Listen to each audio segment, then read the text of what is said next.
Beyblade Burst is known for having a lot of systems. We of course do kind of have a base burst system here, split into single and dual layers. Then of course after that, got Joset's GT and Super King. And then lastly we had a DB, which was then later extended into BU. And these are all pretty well known. I don't think it's too surprising that all of the regular systems are well known, so let's move on. Next up we have the subsystems of Burst. I'd say the Chosen Awakening system, the Infinite Lock system, and the Limit Break system are all very well known. The Power Core system is a bit more obscure, at least in name. It had to do with like the disc driver fusions, the electric drivers, whatever you want to call them, debatably generate. Then there's also the Overdrive system. This is really weird. Again, the base themselves are very well known, but the system was extremely weird and ill-defined. I've already made a whole video on subsystems, and most of the systems here are, again, not uncommon to hear about. Before we move on, there are a couple weird cases here. Like, you can argue things like the Phoenix bays or some of the later Achilles bays are part of their own self-contained subsystems, like how Infinite Achilles can use the Infinite Sword or Infinite Shield, unique pieces to itself, or how Revive Phoenix and Dead Phoenix can kind of switch parts to become Imperfect Phoenix and Perfect Phoenix. I wouldn't really call these systems more just self-contained oddities, but when talking about systems, I at least thought they were worth noting. What I really wanted to talk about today are the Remake bays. I don't think most of these are really their own system. Like the first 9 Bakugan Shu bays were almost like a subline or a splinter to dual layers. Of course, Trigger F being a good example here. They're all plastic, fairly light, again, pretty similar to dual layers in a sense, definitely not their own system. But then after those we had Gaia Dragoon and the V and V2 bays. With one exception, all of these are pretty similar. They have the metal chip cores that feel a bit bulkier, more weight to them. They're probably closest to Choset's layers. I guess you could argue that these are more so God level, but I think that's pretty irrelevant here. They're a step up from the other ones, but still not their own subsystem. The one debatable bay here being Trigger V2. This does have a pretty unique mechanic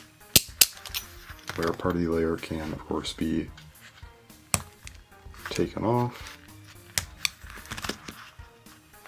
like this. Without its support parts, it's basically just like the other V and V2 layers, but with them it is not only much bulkier and heavier, but it's also launched to only using DB discs, almost like a pseudo high and low mode. Had all 4 V2 bays been like this, I think there's a good argument to say this could have been its own subsystem. However, it was just Trigger V2, so I'd argue this is probably closer to stuff like Infinite Achilles or Revive Phoenix, things like that, not its own line. Aside from the Bakugan Shoot remakes, we of course have the Metal Fight remakes. The 5 from the set, as well as Burn Phoenix, are pretty similar. They're all one piece, they have some metal on them, probably around Choset's or GT level, more likely Choset's. And again, they are just one solid piece, just layers, and that's it. However, we can finally move on to the true highlight of this video, that being the Metal Fight Explosion remakes. Unlike most of the other remake bays where they had bays release in random boosters or other sets, even WBB exclusive boosters, before they got released in a larger set, these bays were only ever released in their stock colors in this specific set. None of them got released outside of it. Not only is this set pretty rare at this point,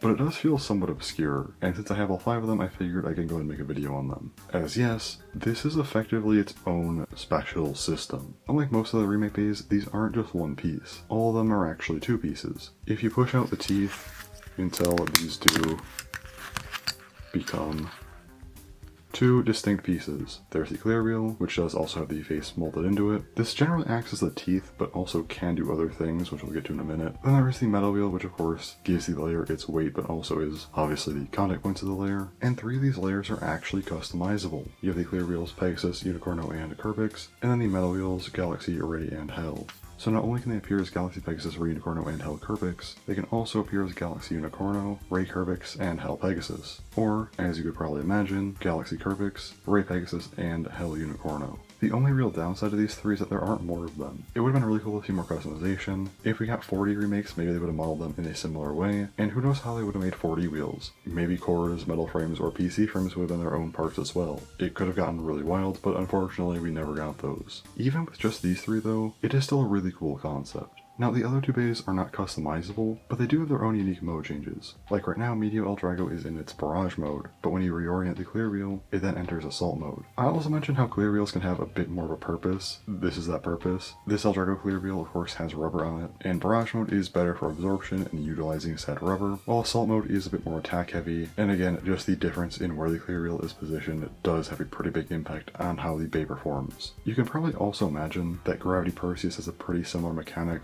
as right now it is in counter mode, but can shift to defense mode. However, Perseus actually does have 4 different modes, as Perseus is of course an LR bay, meaning that you can actually shift the teeth to either spin direction, meaning that between defense mode and counter mode, as well as the different spin directions, you do have 4 modes. And just for the sake of completion, here it is in its defense mode. It's always been kind of crazy to me how little these seem to get talked about. Again, not only are these remakes of really popular Metal Fight Bays, but they have their own entirely unique layer system to them. It's probably closest to GT in terms of style. I guess you could argue it's sort of a subsystem of that. But regardless, I would still consider it its own subsystem. It's not just an offshoot or a sub-line. Again, there is no other system that is exactly like this. These are pretty unique. I really wish we had more bays in the style. Would have been really cool if the first season of Metal Fight Bays were made in this way, but unfortunately that didn't happen. It'd also be very cool if Beyblade X did something like this, but I kinda doubt it. There's a good chance that this is the only time we ever get something like this, and I think it is worth pointing out. But anyway, that's really all I have for the video. I just thought it was an interesting topic to go back to, especially since I never see these bays get talked about like ever, despite the fact that, yeah, they do kind of have their own system to them. But anyway, that's all for this one, so thanks for watching, and bye-bye.